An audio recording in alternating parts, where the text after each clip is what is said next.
Om Vakratunda Mahakaya Suryakoti Samaprabha Nirvignam Kuru Me Deva Sarvakaryeshu Sarvada Om Shri Mahaganapataye Namaha Om Shri Gurubhyo Namaha Harihi Om Sadashiva Samarambham Shankaracharya Madhyamam Asmadacharya Paryantam Vande Guru Paramparam Asmadgurubhyo Namaha Srutismritipurananam Alayam Karunalayam Namami Bhagavatpadam Shankaram Logashankaram Shankaram Shankaracharyam Keshavam Badarayanam Sutra Bhashyakritau Vande Bhagavantau Punah Punah ईश्वरो गुरुरात्मेति मूर्तिभेदविभागिने व्योमवद्व्याप्तदेहाय दक्षिणामूर्तये नमः।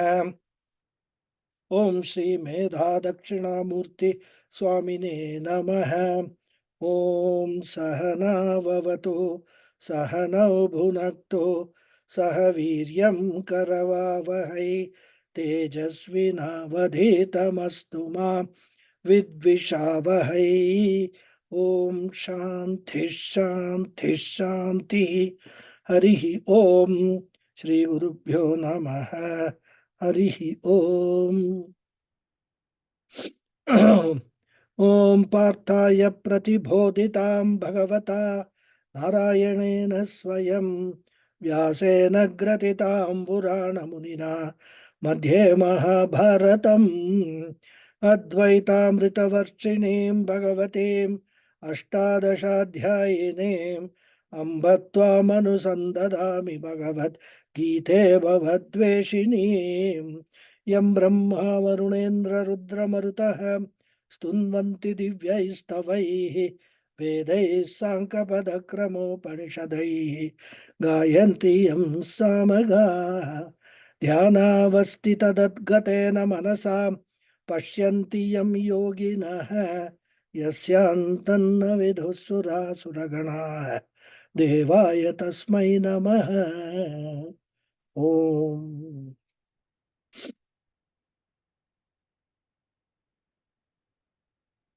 So namaste once again everyone. Namaste, Guruji. Namaste, Hari Om. Yo.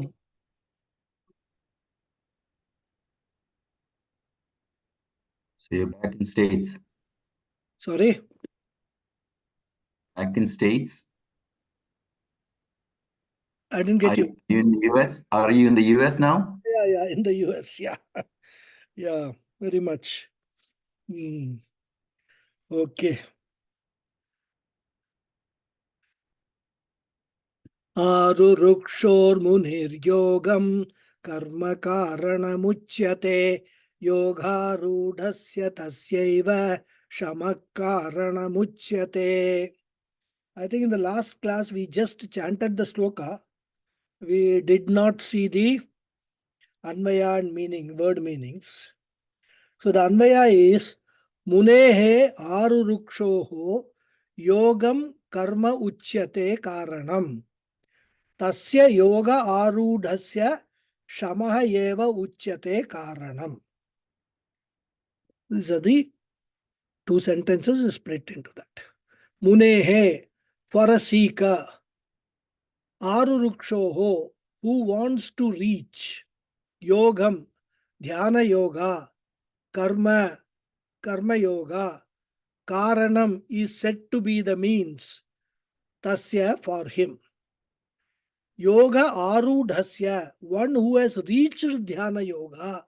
Shamaha eva, renunciation alone. Uchyate Karanam is said to be the means.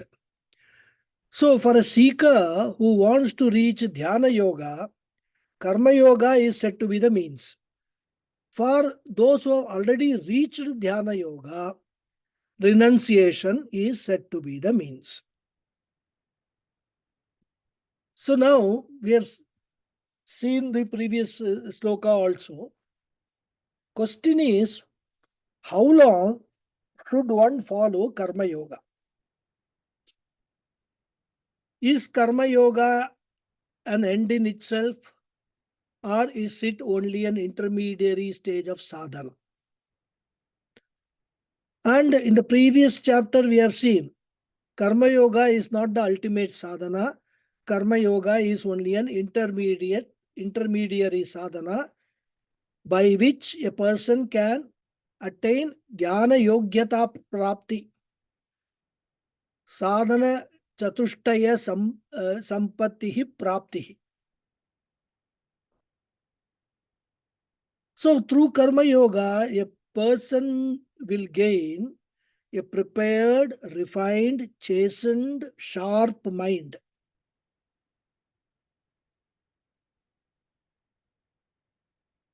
So the plus point of Karma Yoga is that it can purify the mind. But we should also know the minus point or limitation of Karma Yoga. And what is that limitation? It cannot give liberation. As they say, you can take the horse to the pond, but not make it drink. Similarly, Karma Yoga can take you to the steps of liberation, but it cannot give you liberation. And therefore, we must, when understanding all these things, we must have a balanced attitude. Because many people, they have a lot of confusion, not on their own, but caused by some of the acharyas. Because one person, he will overemphasize Karma Yoga and claim that remaining in Karma Yoga, you will get enlightenment. You will get liberation, moksha. This is one extreme. Such people, they do not believe in scriptural study. They do not believe that jnanam and all that not relevant for them. So according to them, they keep on doing Karma Yoga, and one day, like a flash of lightning, enlightened will come. This is one extreme. I think in the last class, somebody asked me this question about Gautam Buddha. How he got flash of lightning, in one moment, enlightenment. It doesn't happen. It cannot happen that way if you go by scriptures. Of course, you can say that all such magics happen, miracles happen. One may have such what you call extraordinary experiences, mystical experiences and all that. But that is what not the Vedas say. Then the other extreme. And these are all not made up, and these kind of people have existed, even today they exist. Another extreme, the person says Karma Yoga is all waste, utterly useless. Scriptures say you get liberation only through Jnana Yoga. Therefore, I will not take to Karma Yoga at all. I will straight away go to Jnana Yoga and gain liberation. So one person embraces Karma Yoga totally, another person renounces Karma Yoga totally. Both are extremes. Krishna says you must have a balanced attitude. What is that?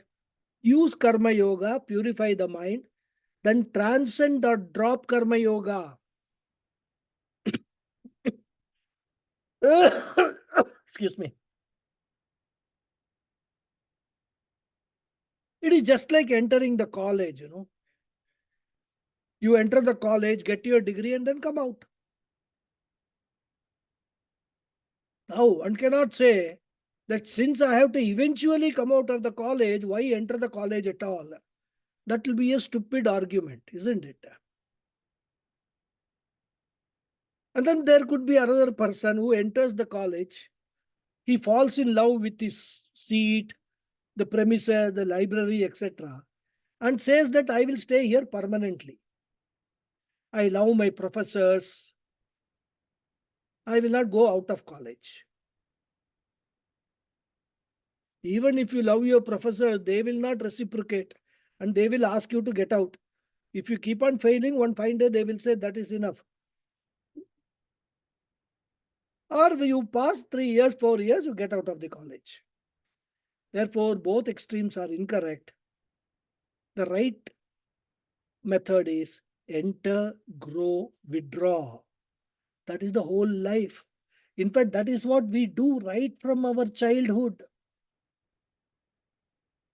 We enter the childhood, we grow in the childhood, and then we withdraw from the childhood. We go to the next stage. And that's a natural process. And therefore, Krishna says that everyone should follow Karma Yoga in the initial stage. Yogam arurukshoho, he says. And here you have to carefully understand the word yoga. Because throughout the Gita, the word Krishna uses the word yoga in different meanings.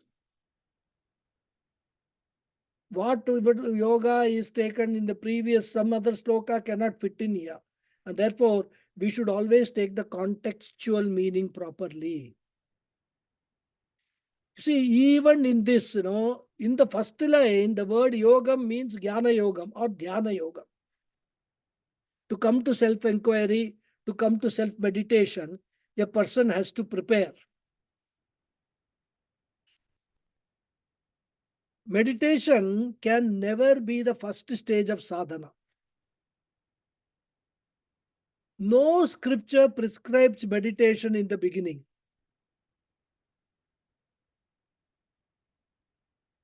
Even in Bhagavad Gita, meditation is not the first chapter, not the second chapter. In fact, Krishna doesn't talk about meditation at all till till 5 chapters are over. So if anybody wants knowledge about meditation, Krishna's advice is study the first 5 chapters, attend the classes regularly, understand the content of the first 5 chapters properly, and then alone you are fit for meditation. Even if you take Patanjali Yoga Sutras, which deals with Ashtanga Yoga, meditation is not prescribed in the beginning. Ashtanga Yoga consists of 8 stages: Yama, Niyama, Asana, Pranayama, Pratyahara, Dharana. 6 stages. After you cross the 6th stage only, 7th stage is Dhyanam, meditation. So you have to go through the 6 stages before you come to Dhyanam. And of course, the last stage, Samadhi, is there. Because these days, what happens is, many people are fascinated by this word meditation. Yeah, out of the blue, I am going to start practicing meditation. They just advise people, meditation you must do.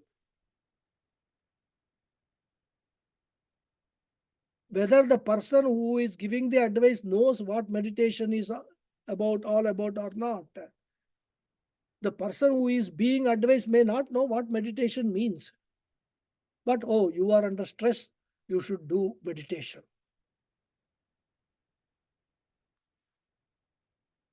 So all these people don't understand what meditation is, purpose of meditation, the process of meditation, and the benefits of meditation.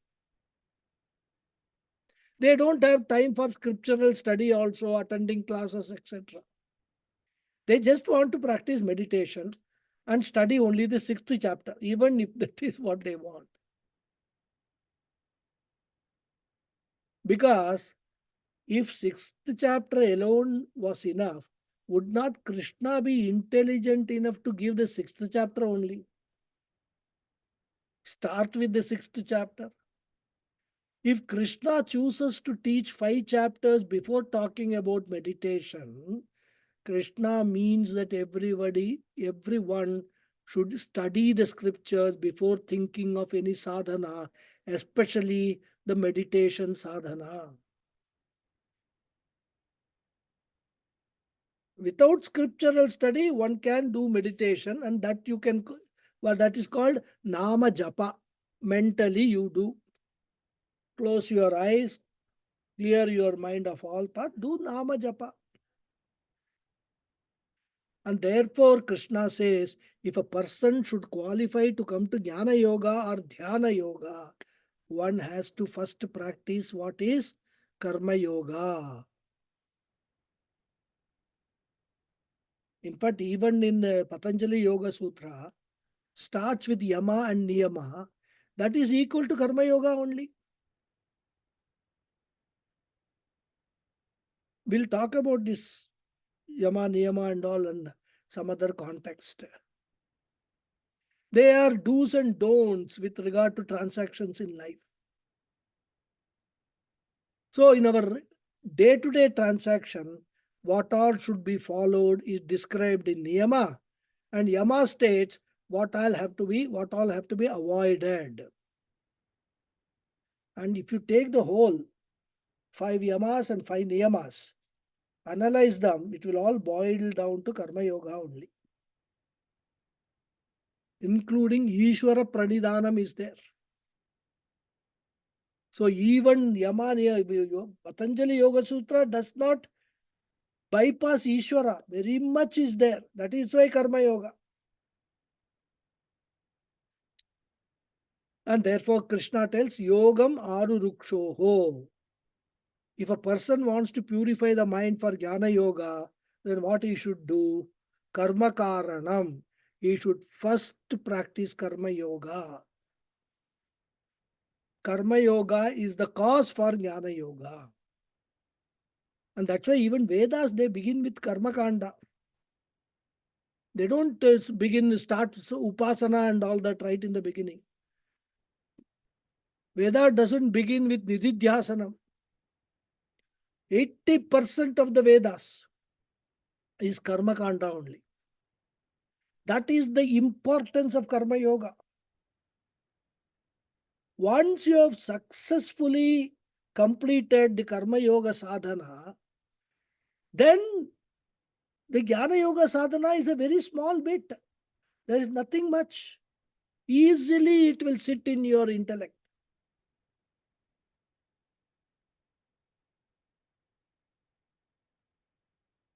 But Krishna also is saying, do not permanently hold on to Karma Yoga.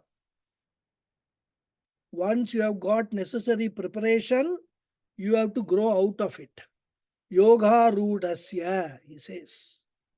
Yoga Rudaha means the one who has accomplished the necessary preparation of the mind, integration of the mind. The one who is sadhana chatushtaya sampannaha. It is just like, we all enter the womb of our mother. Remain there cozily, comfortably for about 10 months. We don't need to do anything. The feeding comes. It's a very nice situation.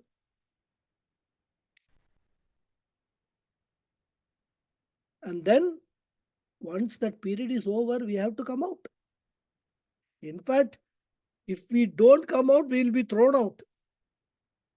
We have no choice in the matter. That's the law of nature. Even Guru Sishya Sambandha cannot be permanent. One has to grow out of that relationship. And therefore Krishna says, Yoga Arudasya Sadhana Chatushtaya Sampannasya Shamaha Karanam Uchyate. Shamaha, withdrawal. He has to withdraw from karma. And this withdrawal from karma is done in 2 ways. One is a ritualistic traditional withdrawal, which is in the form of taking to sannyasa ashrama. It's a formal withdrawal. Because a person enters into the grihastha ashrama, brahmacharya ashrama, through Vedic rituals, through formal methods only, at the time of Upanayanam or at the time of marriage, at the time of Upanayanam, when he takes a sacred thread and he enters into Brahmacharya ashrama, or for that matter, not Brahmacharya, he enters into the Veda, learning of Vedas by performing fire rituals and all that. All karmas he enters into. It is it is getting the formal qualification for many of the Vedic rituals, rites, etc. And if those rituals have served the purpose, I can quit the rituals, but the quitting also should be done formally. In fact, during the sannyasa diksha, they perform a homa called Viraja Homa. And the fire devata is given farewell, tata, bye bye. That's a formally you renounce all your Vedic duty, including they remove the tuft, which all people are supposed to have. Of course, these days nobody has, or very few people have. But it is supposed to completely shave your head and also discard the Upanayanam, the sacred thread that you are wearing.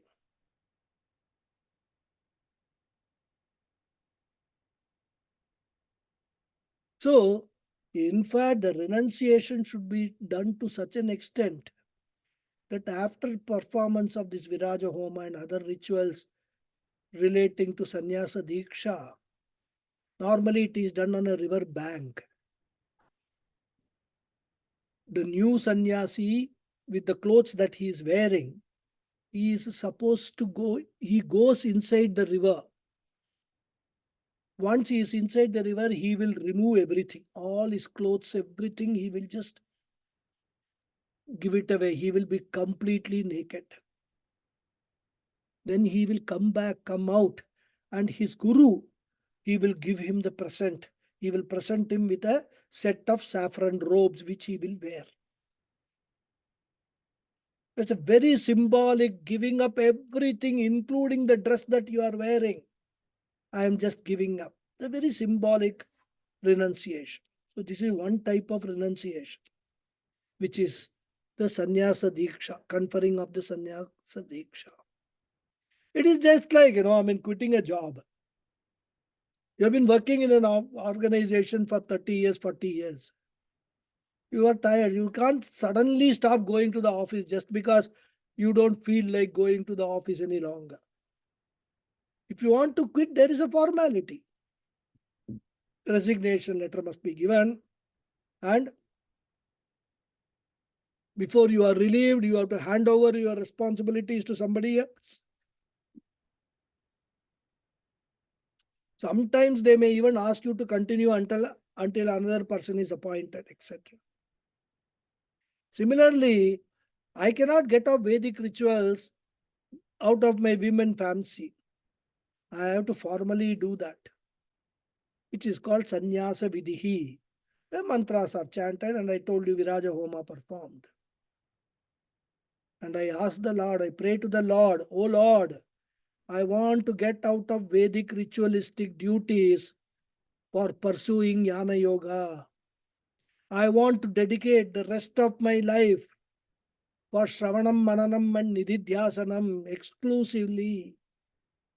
Therefore, please bless me and allow me to part with all my Vedic ritualistic duties, including all fire rituals.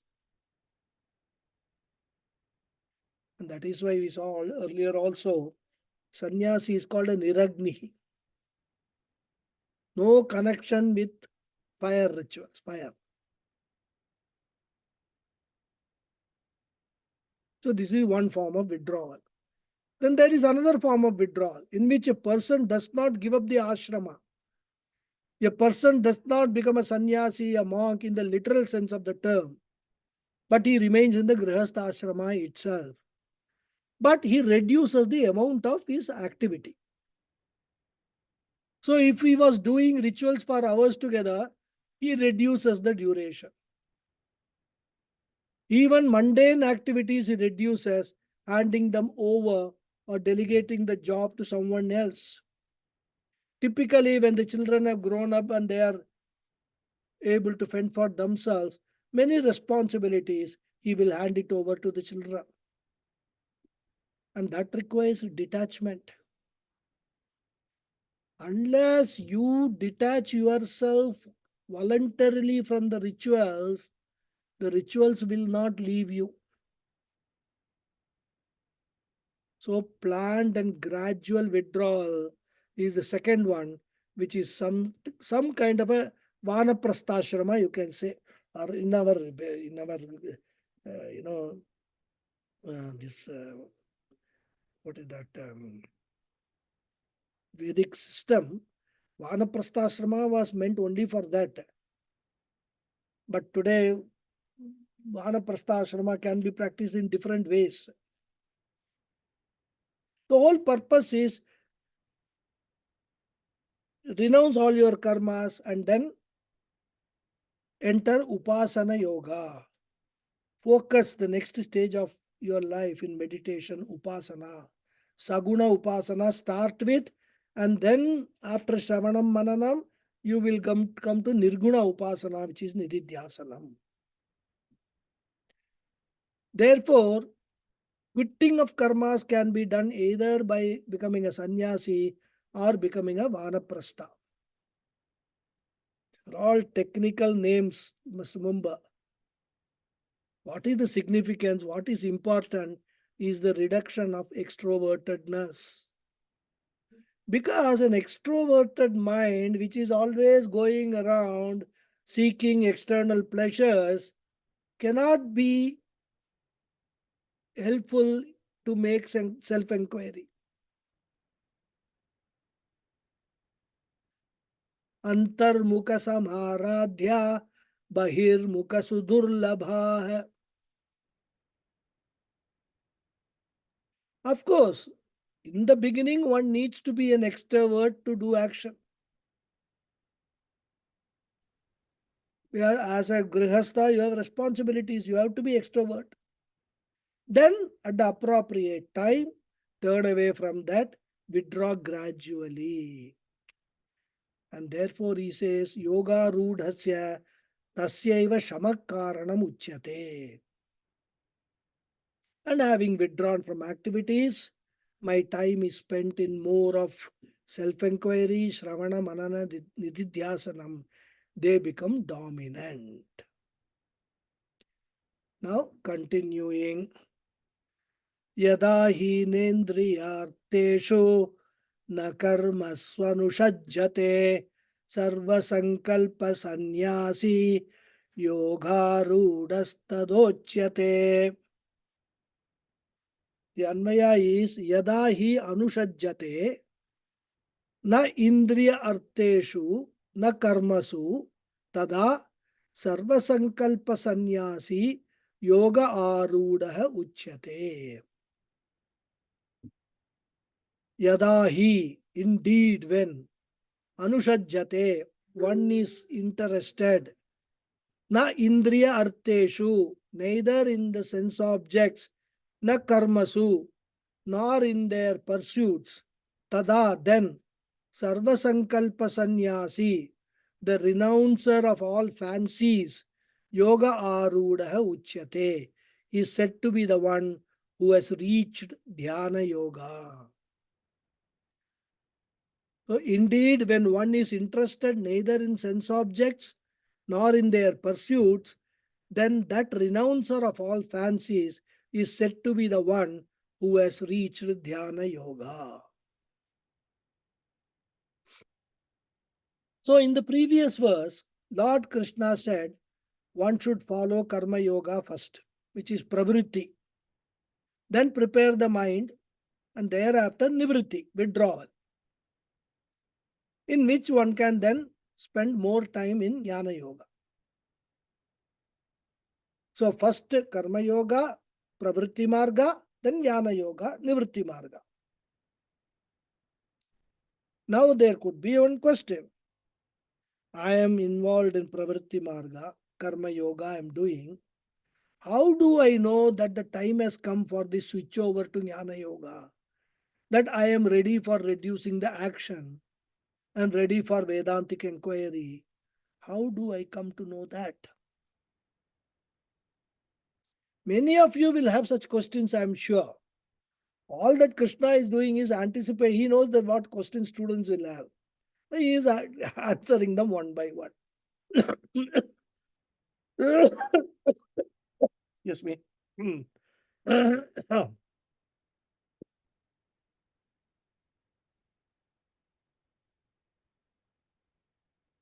When we go to college, at least there is some kind of exam and all they have. We get pass mark, at least pass mark, whether 30, 35%, whatever it is.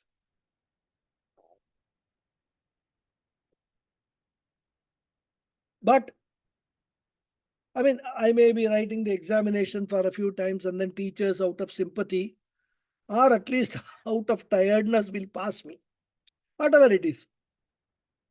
So let us assume I pass legitimately, getting good numbers and all.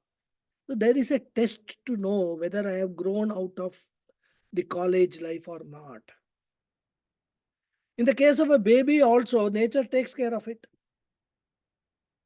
When the time is ready, there is labor pain and the child comes out.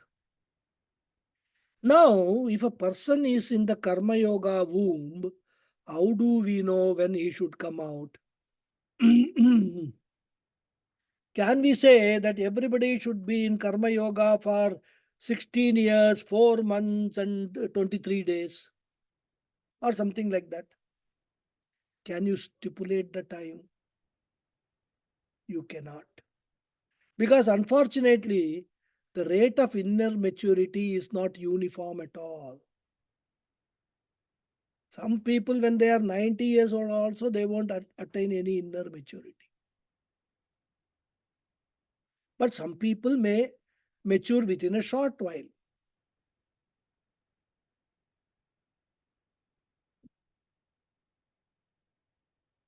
Adi Shankara,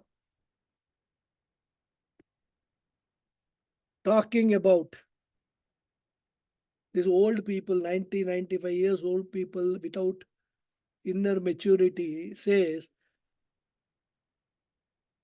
Angangalitam palitam mundam dashana vihinam jatam tundam vruddho yati grihitva dandam tadapina munchati ashapindam.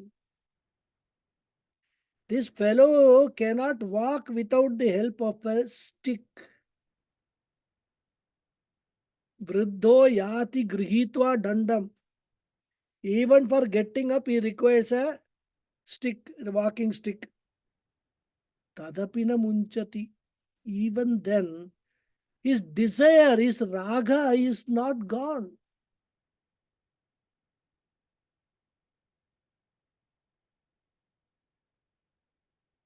So even though he has gone through several experiences, he has not grown out of this. So how can you stipulate the time? There is no uniform time.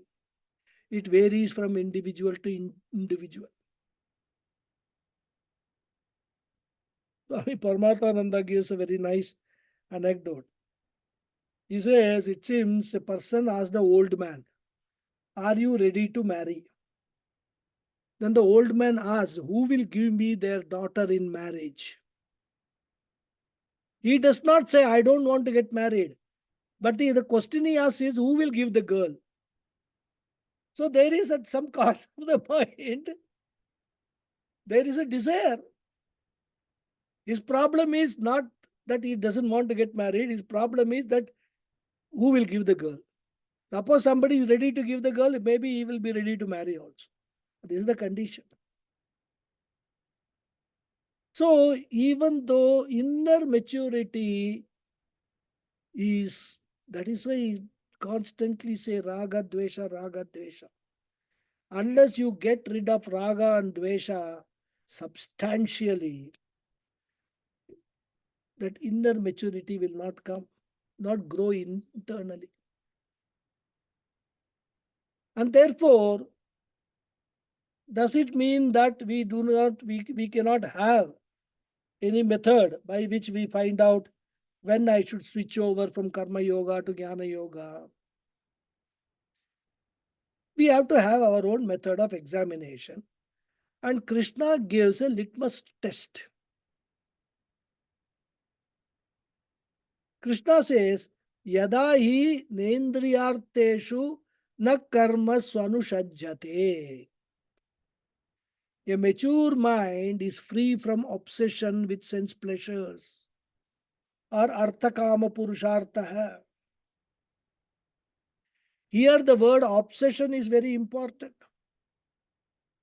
Shastra allows a person to fulfill arthakama purushartha. But what is highlighted here is a person's mind constantly thinking of that only. In the morning, what should be eaten for breakfast? Because the craving for food, grossest sense pleasure of the tongue.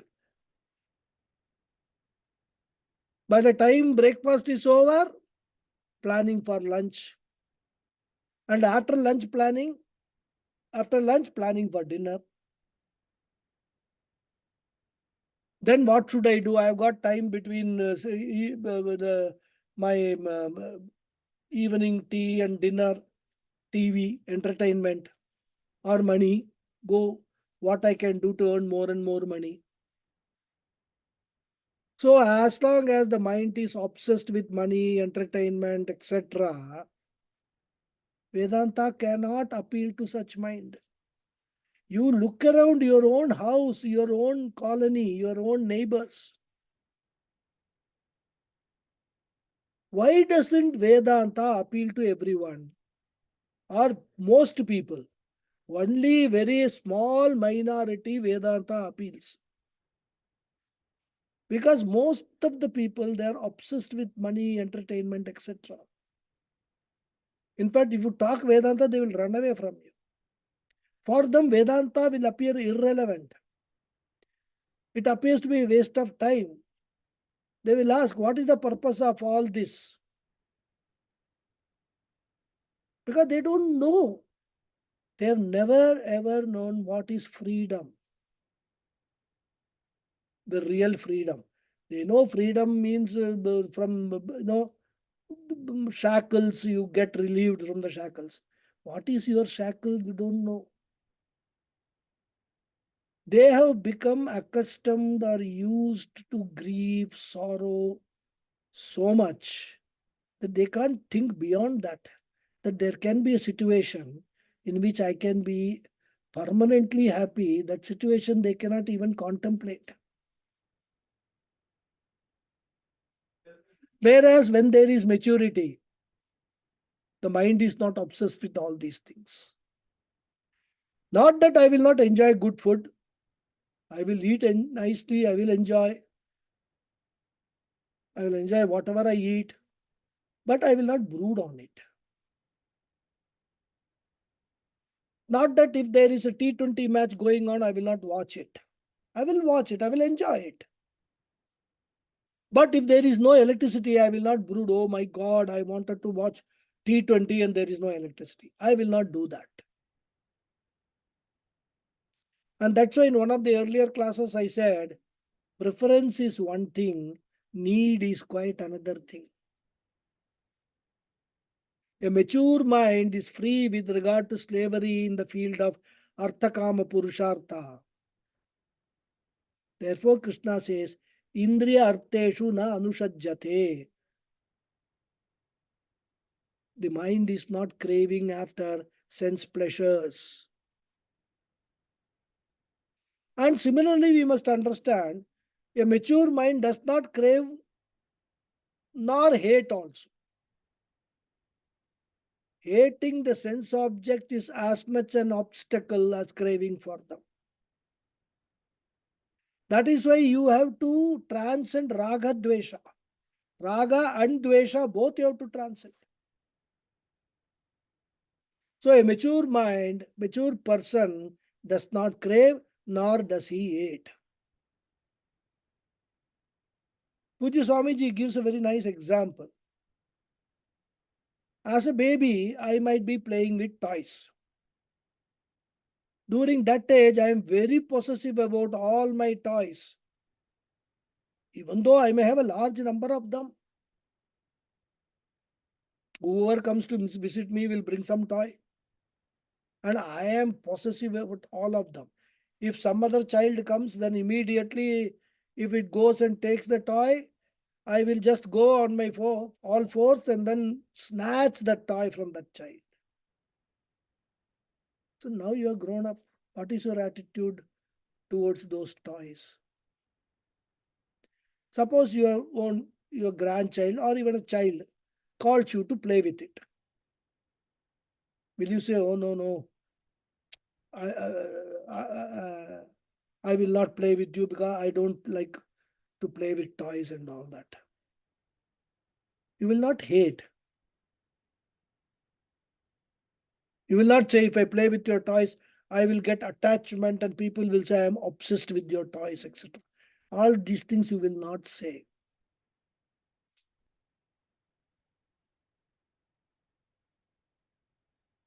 You will happily play without running the risk of getting attached to the toys. You will show interest. You will not hate. And suppose in the middle of the playing, some guest comes and the play needs to be stopped. Will you be disturbed as a grown-up? You will not complain that I was having so much fun playing, but somebody came and spoiled it. So as a mature person, for you, playing is also okay. Not playing is also okay for you. There is no raga, there is no dvesha. That is called transcending the raga dvesha. You have transcended raga dvesha insofar as toys are concerned. And that you have achieved through vairagyam. Vairagyam is nothing but growing out. Vairagyam is not denying yourself when you require something. Vairagyam is that even if it is there, okay, not there, okay, I have grown out of the need for that particular thing. This is called maturity. Therefore, indriya arteshu na anushajyate. He is not enamored by, tempted by the sense objects. And therefore, only karmasu. Karma here means activities for procuring the arthakama purushartha, arthakama sadhanam, arthakama sadhyam, karma sadhanam. For such people, arthakama is the end. Wealth and entertainment is the end.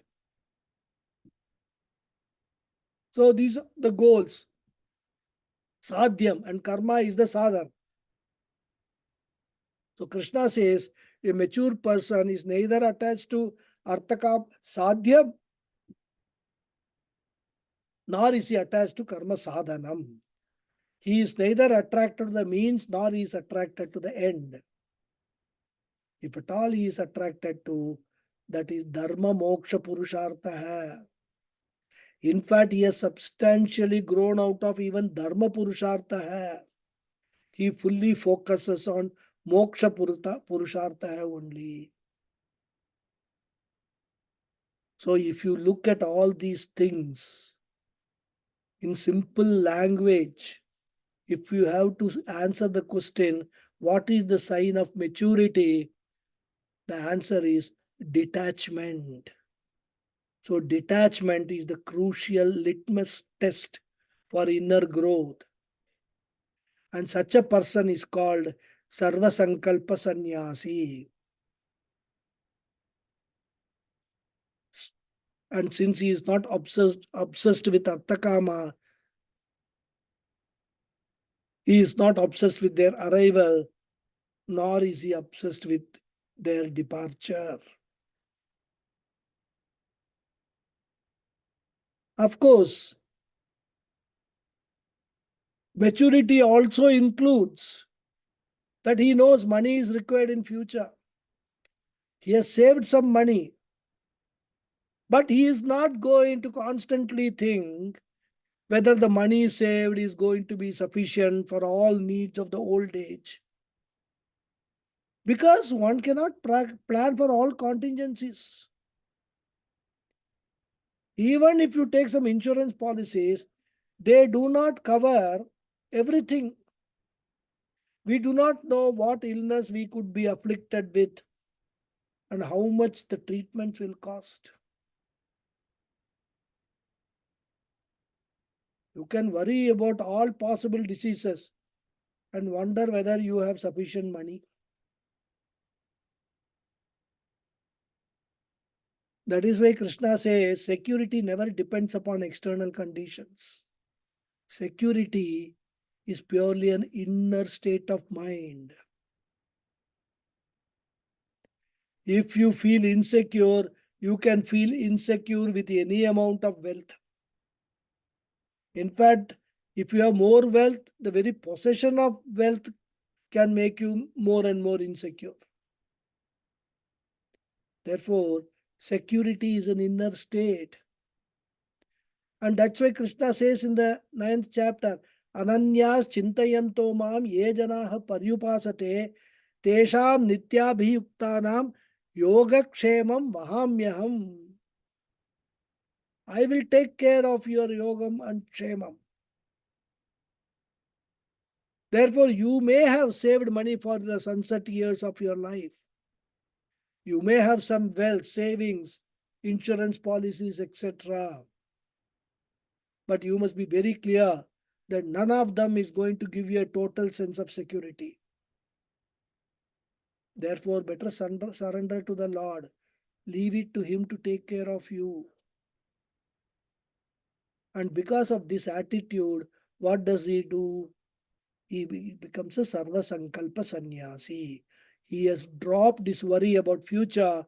He is as good as a sannyasi. In fact, if you think of it, when a person takes to sannyasa ashrama, what is his future? He has not provided anything for his future. He does not own anything.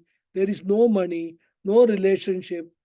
What is going to be happen to him is to him in the old age also he does not know. So what does he do? A sannyasi's only security is Bhagawad. If a karma yogi can develop the same sense of security, he is as good as a sannyasi, ready for Vedanta. So this is the first Bahiranga sadhanam that Krishna prescribes, which is maintenance of the poise of the mind, maintenance of samatvam of the mind. Even when we go through different kinds of experiences, we will not have control over the experiences, because the experiences are dependent on the external world. I do not have control over the external world. I do not have control over others' behavior. Even my own family members, I do not know how they will behave tomorrow. Even an husband and wife who have been living together for 50 years, sometimes they are surprised by a particular behavior from the spouse. My wife has suddenly started behaving like that. Or the wife will say, my husband has suddenly started behaving like that. There is a surprise element which indicates that the external world is unpredictable and uncontrollable. And since I do not have a say over the external condition, the only thing that I can try to is adjust my own response to those conditions which fortunately is doable. I can adjust my response. And that adjustment is brought about by Karma Yoga. If you use the Karma Yoga method, we will be able to have that poise of mind, that equanimity of mind. That's why Krishna, time and again, he says, Sukha dukkhe same kritva labha labhau jaya jayau tato yuddhaya yujyasva naivam papam avapsyasi. Every time he talks about samatvam only. Same kritva. This is said in the second chapter itself. So the very first general discipline is try to have a poised mind. And mind you, we are all talking in the context of preparation for meditation. These are the preparatory steps for meditation. And that's why, many people, they will have a big fight with somebody. Agitated mind. Then they'll sit for meditation. And they'll think meditation is the cure all for all agitation of the mind. Meditation should follow a calm mind, not the other way around.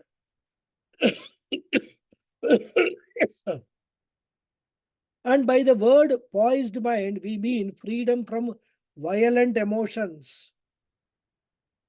Violent emotions have got the potential to derail my life, because of which I could get lost in my life. My life could go out of control. And even if temporarily it goes out of control, the ability to bring back the balance is by having a poised mind.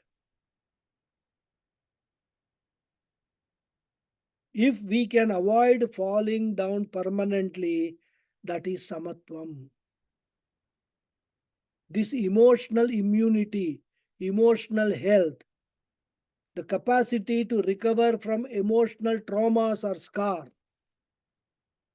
If we have got that, we are reasonably healthy and we are also psychologically healthy.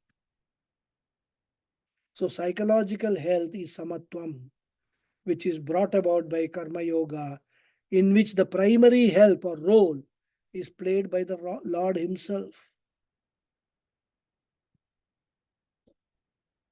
The Lord is the backup.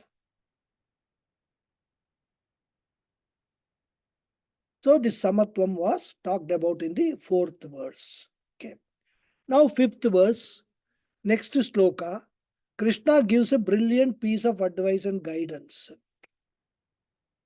Very, very important. We will read. Uddharedatmanatmanam natmanam avasadhayet atmaiva hyatmano bandhuhu atmaiva ripuratmanah.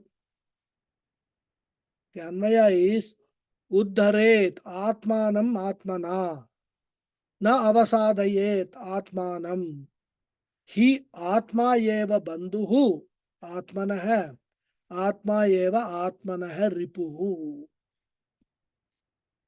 Uddharet, one should uplift. Atmanam, oneself. Atmana, by oneself. Na avasadayet, one should not lower. Atmanam, oneself. He, for, or because. Atma eva, the self alone.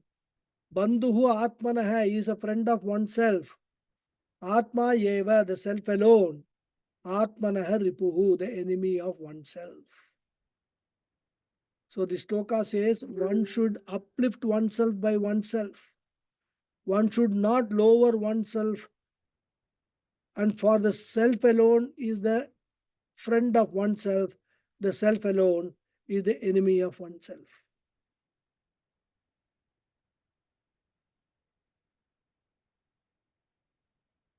So, with the previous verse, Krishna completes the topic of the first general discipline, Bahiranga Sadhanam number 1, which was we seen enjoy equanimity of mind, enjoy balance of mind, avoid extreme reactions, avoid even worry about the future by being a karma yogi. We called it samatvam. So samatvam is the Bahiranga Sadhanam number 1. Now in this verse, Krishna is introducing 2 more important Bahiranga Sadhanams. What are they? Number 1, self-effort, prayatna, purushartha, using our free will appropriately. And this verse is a very important verse because Krishna clearly says that we all have our own free will. Because there is a continuing debate, big debate. Even in this class, we have debated this topic, early stages. The moot question is everything predetermined? And many people unfortunately think that everything is already predetermined and we have no choice at all. Bhagavan has already written on my forehead what is going to happen tomorrow. And therefore, what is the use of doing anything? This fatalism is never supported by our scriptures. But because we talk about fate, many people misunderstand that our scriptures talk about fatalism. What is the difference between fate and fatalism? When we talk about fate, we talk about fate as one of the factors which influences the future. So what is the balanced view? Fate is one of the factors which will determine my future. And this fate is defined as prarabdha karma, purva karma phalam, etc. This, if you understand, is a very healthy attitude. Then what is fatalism? Fatalism means fate is the only factor which determines my future. I hope you are all able to see the difference. The healthy attitude is seeing that fate is one of the factors, but not the only factor in determining my future. So if the fate is one of the factors, what is the other factor? Our own free will, our own effort is the second factor. So by using the free will appropriately, we will be able to either eliminate the fate or we will be able to reduce the intensity of the fate. And one cannot deny that we have a free will. We do have a free will. And therefore, if a person is fatalistic, it is very extremely difficult to argue with him. When we come across such situations, to such people, we will only say this much. If a person argues that everything is predetermined, everything is destiny, we will point out, yes, that is true. Everything is destiny, which we call prarabdham. But then we will add that, I don't know whether you know, this destiny itself is of 2 types. Good destiny and bad destiny, punya prarabdha and papa prarabdha. And we say, when a person has got good destiny, punya prarabdha, his mind will think in such a way that he will accept free will. So acceptance of free will is because of the past punya prarabdha. So if a person has got punya prarabdham, if he has a good destiny, that good destiny will influence the mind in such a way that he will accept free will. And when the destiny is negative, papa prarabdham, the very destiny will influence the mind in such a way that he will not accept free will. And therefore, we say those who have got punya destiny will accept free will. Those who have got papam destiny will not accept free will. And Lord Krishna is addressing those fortunate people, those who have got punyam, and therefore they accept that there is something called free will. Because acceptance of free will is Shastra oriented thinking. Because Shastra wants us to accept free will. And therefore, we have got punyam. Our mind will think in the line of Shastram and we will accept free will. And we will find our own arguments in support of that free will also. We'll stop here. I think time over. We'll continue next class. Om Purnamadav Purnamidam Purnat Purnamudachyate Purnasya Purnamadhaya Purnameva Vasishyate. Om Shanti Shanti Shanti. Harihi Om Sri Gurubhyo Namaha. Harihi Om. Dhanyavadaha everyone. Thank you very much.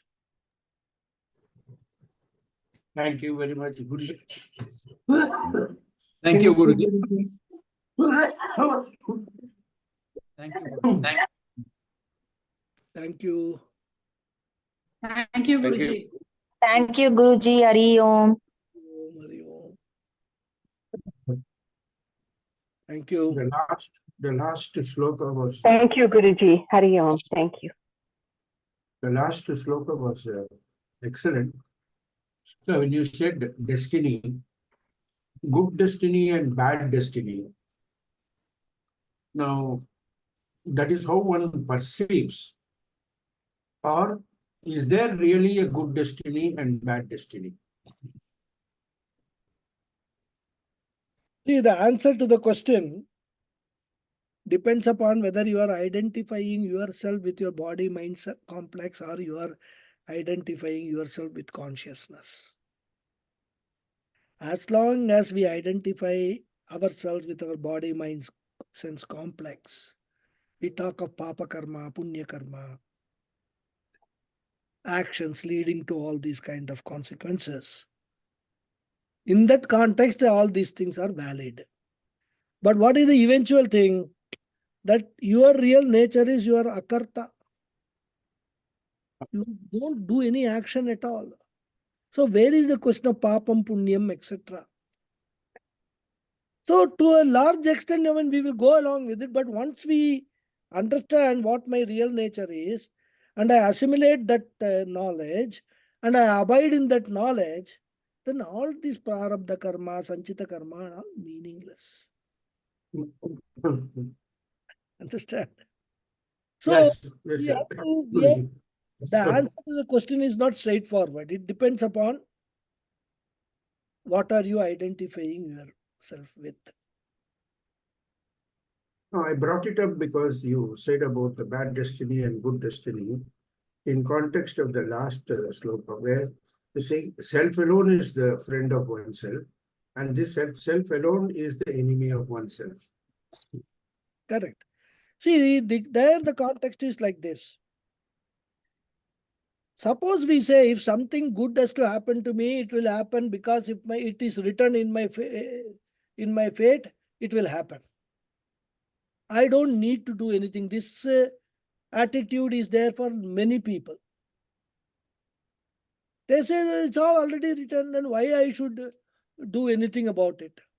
If it has to happen, it will happen. If I have got enough punya, it will happen. Such an attitude is a very, very negative attitude because it does not bring into play your ability to actually modify that fate itself. If you have done a papa karma either in the past janma or in this janma itself, Shastra says you can actually modify to some extent.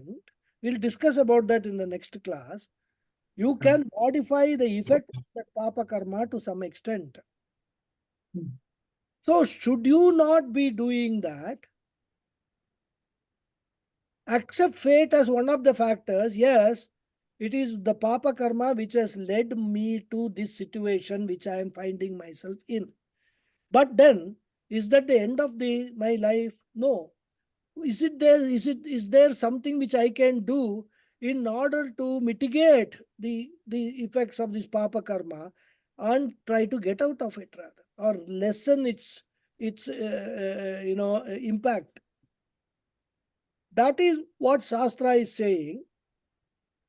That action that you should do, or you will take, is driven by your free will, because that is also one of the aspects Bhagavan has given you. So this papa karma, punya karma, in the context of jiva, let us say we are jivas. In the context of papa karma, punya karma and all is very much there, very much operational. But at the same time, we can deal with them appropriately using our free will. In fact, again, I don't want to introduce you to all the concept. There are three types of karmas, three types of, the karmas, three types of intensities. What are they? The prabala prarabdham, madhyama prarabdham, and adhama prarabdham. Prabala prarabdham are so strong that even using your free will, you may not be able to do anything to that. You may attempt, but it will not happen, nothing will happen. Madhyama prarabdham, use your free will, try to encounter or try to face the madhyama prarabdham. You may be able to do something about it to reduce its impact. Then adhama prarabdham, which is the lowest intensity, using your free will, you may be able to even get rid of it. So, it is not that it is cast in stone that we have whatever we are. The Shastra allows for attenuation. If you have done something wrong, that does not mean that you are, going to be stuck with that to whole life, this life, next life, and all that. So that is why, the free will is a very, very important component, which we have to, as Shastric students, accept it. Shastra says that it is there. And in this, Krishna says, Uddaret. Uddaret means what? Uplift yourself. Uplift yourself from the thinking that everything is predetermined and I can't do anything about it. Don't have that attitude. You are your friend and you are your enemy. If you do nothing about it, you will turn out to be your own enemy. But if you are able to do, forget the intensity, let it be prabala prarabdha.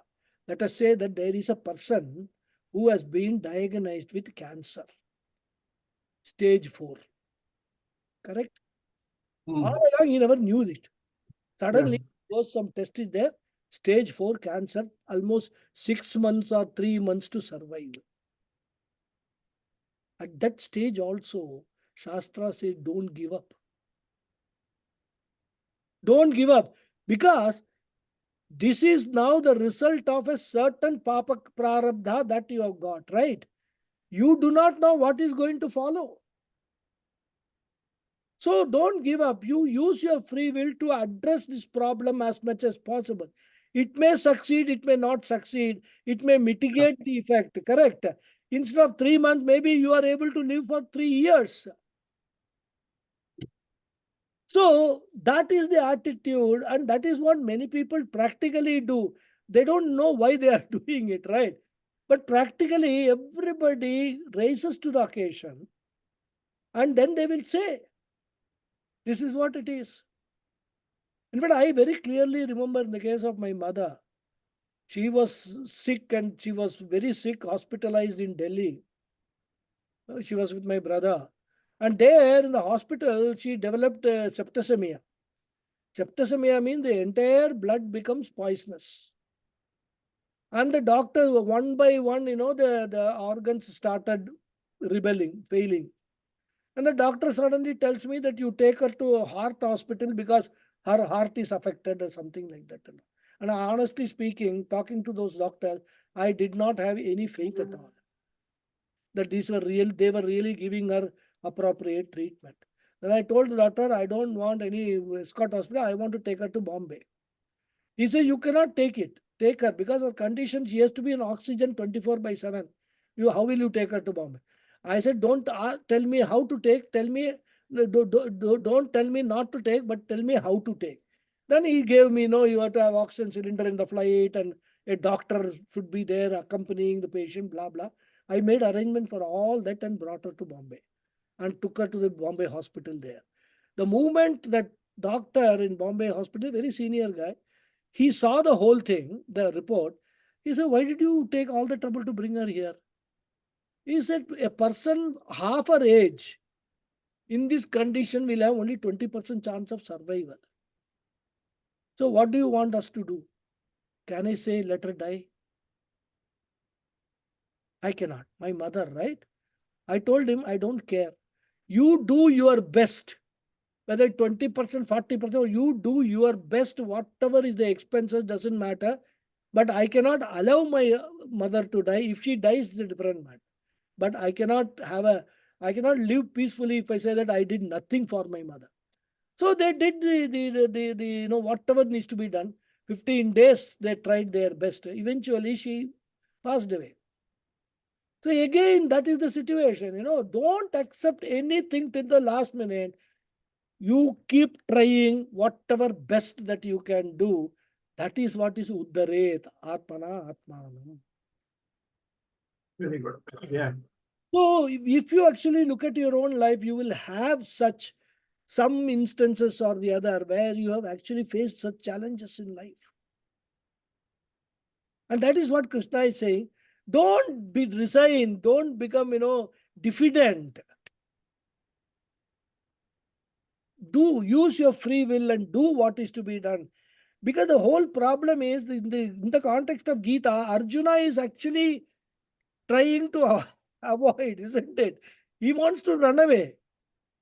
This is all Arjuna is telling that you are your own friend, your enemy. If you want, use your free will, go ahead and fight. Yujyasva, he says. Again and again, that's what Krishna says. You do your duty. Then come what may, whatever it is. So that is how we have to approach life. So all life lessons rather for us. Yeah. Yeah, very easily we can rationalize everything. And sorry, Sorry. Yeah. I have a little bad cough. No problem. You can rationalize everything and start accepting things. Instead of that, take action. I think that's what exactly happened last week. And I told you my sister-in-law, she was in the hospital in the last few. So they said everything is now it is irreversible. Same sepsis has come.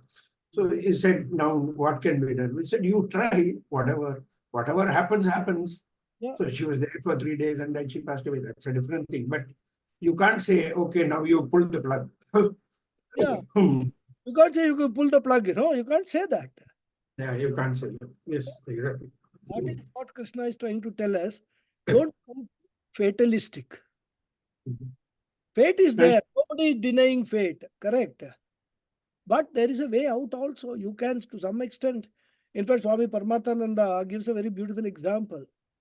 These three says that something like this, as I told you, a patient with fourth stage of cancer.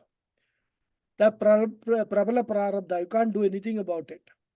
Even if you do, you will, chances of success are very minimal. Then there are people who have got, let's say, diseases like diabetes or blood pressure and all that. Again, it may be because of the papa karma or the prarabdha. But they can be managed throughout the life. You can live by taking appropriate medication and things like that and all, and prevent them from causing major damage to your system. Keep the sugar under control. Do whatever is required to be done using your free will. Do exercise, go for walking, whatever doctor advises. Then there is a third, which is the lowest, the adama prarabdha. It's like a headache. Take one aspirin or something, 1 or 2, headache will go away. So there are such papa karmas also, very minor papa karmas. You can overcome them. You cannot say, oh, I've got a headache, this is because of my past papa karma, I'm not going to do anything. That will be foolish for us to do, isn't it? So this is what it is. And then, of course, these days people are more knowledgeable, more wise. But olden times and all, this was a very common thing. People will think nothing can be done now. It is, I have to suffer the consequences, blah, blah. Krishna says not necessary. You can do something about it. So do it. That's what it is. Yeah? Yes, sir. Thank you very much, Guruji. Yeah. Thanks, sir. Thank you. Hariji, next your turn. Thank you very much, Guruji. Namaste. Namaste, Hari Om. Thank you. Hari Om. Hari Om. Hariji. Hari Om. Hari Om. Om. Guruji, how can we say the destiny is good or bad? I have no influence on it. It all depends on my past karma. That karma has already been done. So what is the point in analyzing whether it is good destiny or bad destiny? It is destiny. You can analyze, I agree that the past karma, you need not analyze good destiny, bad destiny, because that is already done. 2 points. When you did that karma, you used your free will to do that karma. Yeah. That is what has led to this situation. Yeah. Now what you can do, whatever you are going to do now using your free will, do it properly so that in future, your destiny will be better. True. Or even I can, probably I can burn my vasana by doing the right action Yeah. without undergoing, Come to Vedanta, without knowledge. Come to Vedanta, become a Mukta Purusha, no destiny, Yeah. nothing, all finished once and for all, everything will get vaporized. vaporized. So that is the another way. And even when you, as we were discussing, even when you find a destiny is very troublesome, you can still do something about it. True. It may not give all the result that you are expecting, but probably whatever you do, you may mitigate the impact of that. That's also possible. Yeah. That is it. So analysis is not for the sake of why did happened. Well, why happened analysis of no use, as you say. But what Yeah, I can do about it, that analysis is, isn't it? Okay. Yeah. Why is the analysis is waste? But what I can do about it is an analysis which How will, can I mitigate? how can I mitigate? How can I deal with it? Yeah. Okay. And as long as I understand that this destiny I am facing because of my own past actions, at Yeah. least I will stop blaming other people for what I am. Yeah, I am responsible for it. Yeah. I am responsible for it. So I will not say that XYZ is responsible. That is why I am having this. True. Positive thing in this. Yeah. Hari Om. Hari Om. Thank you. Yes, Srikanji. Guruji, my question is, Uddared Atmana Atmanam Vasade. Actually, we are saying improve the self by the self. Should we understand that it is improve the mind by the mind? Because self is always pure. That is true. No. Here, Atmanam means your body, mind, sense complex. It is not the Sachidananda Atma.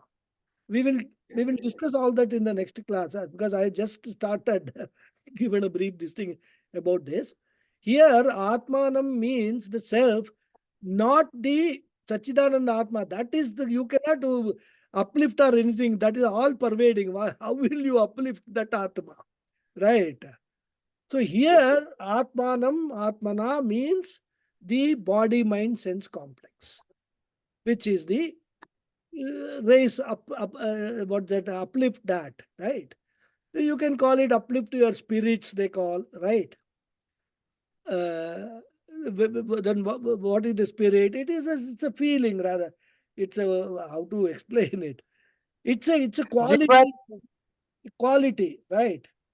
So that you, Can we, yeah, sorry, can we say Jivatma?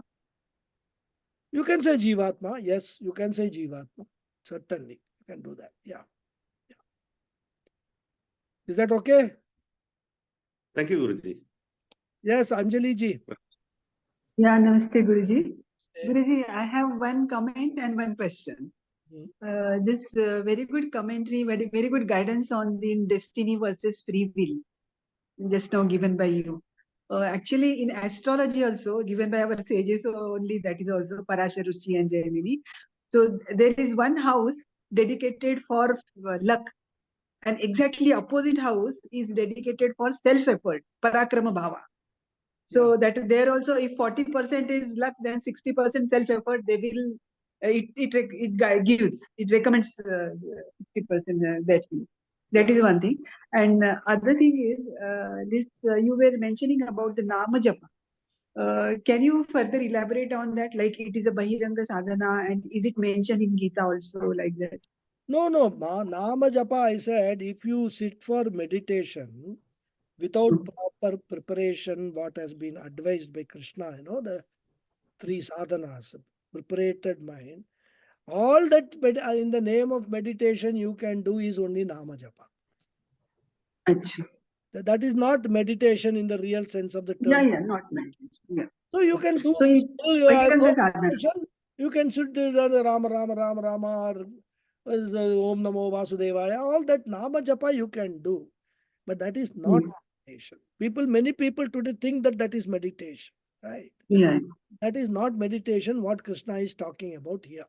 For this meditation, especially Nididhyasanam, Vedantic meditation, all these preparations are necessary, which you can get only through Karma Yoga.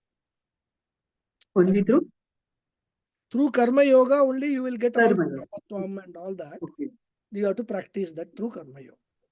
That is what it is. Yeah, Gita, it is mentioned, Namasmarana is mentioned in Gita, or it is deduced? No, Namasmarana is one of the methods Krishna says of reaching me. We'll talk about that later. He says, okay. Yeah. Okay, Guruji. So that is one of the methods, but then that is not the only method. That is what. We will see all the details later. Okay. Okay, Guruji. Thank you. Yeah. Thank you. Yes, Arun Kumar ji. Good evening, Guruji. Good evening. Just a simple thing. The path to moksha will be dharma, artha, kama. Correct? Sorry, what is that? The sequence for moksha is to be dharma, artha, kama. No, that is actually, it is other way around. Artha, kama, dharma, moksha. But whenever we say it as dharma, artha, kama, because that sounds nice, right? But as soon as we are born, the first purushartha is artha. Artha means security, right? We will hold on to our mother's hand, hold on to our pallu and all that, because we are totally, come into the world totally insecure. So artha is the first one. After that, sometime we develop a kama, desires, right? So we desire for a toy, desire for something and all that. After we grow up only, then we have this dharma purushartha. We must do some good deeds so that will add. The dharma purushartha one will follow when one gets knowledge what that purushartha is all about and what it can deliver. So when we come to know about punyam, papam, good deeds, bad deeds and all that, then we feel that, okay, if I do a lot of dharma purushartha, I need to reach that. Where dharma purushartha gives you basically, it's a part of karma yoga. It is a part of our this we discuss the Panchamaha Yajnas. So it will give you Chitta Shuddhi. Dharma Purushartha will give you Chitta Shuddhi, and it will also develop Vairagyam and all that kind of a thing. Where you are parting with whatever you have got, you are helping other people, right? Whether it is time or resources, money, whatever it is, help you develop Vairagyam. Then So, cross Dharma Purushartha, Moksha Purushartha is the last. so to put it differently, Guruji, I mean, at a mature level, then all things will be done through dharma. Dharma, artha will be through dharma. Exactly. Kama also has to be through dharma. Exactly. At that point. Okay, Exactly. I got it. Thank you. So, artha kama also in a dharmic way you will do. Yes. So that they will actually reinforce all the other non-artha kama Right. dharmic activities. That is quite true. That is how we have to understand. Yeah. Okay. Right. Thank you. Thank you. Thank you. Thank you. Hari Om. Hari Om. Any other question? Sorry. If not, I will close. Guruji, namaste. There are no questions, Guruji. This is just sharing my little thing that what you were saying, that once we come to understand that I'm responsible for whatever I'm going through. Am I audible, Guruji? Yeah. Tell me. I am the one who, I myself am responsible for whatever I'm going through, and that stops you from passing the buck on to others or blaming others for your bad decisions or whatever bad times. That's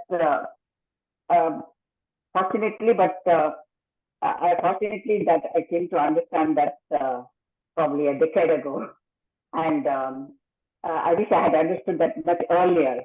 So that's really unburdening. You unburden yourself, and also you really show me people around you from the blame with which you hold them with. That's quite liberating, understanding that you yourself are responsible for all that you're going through.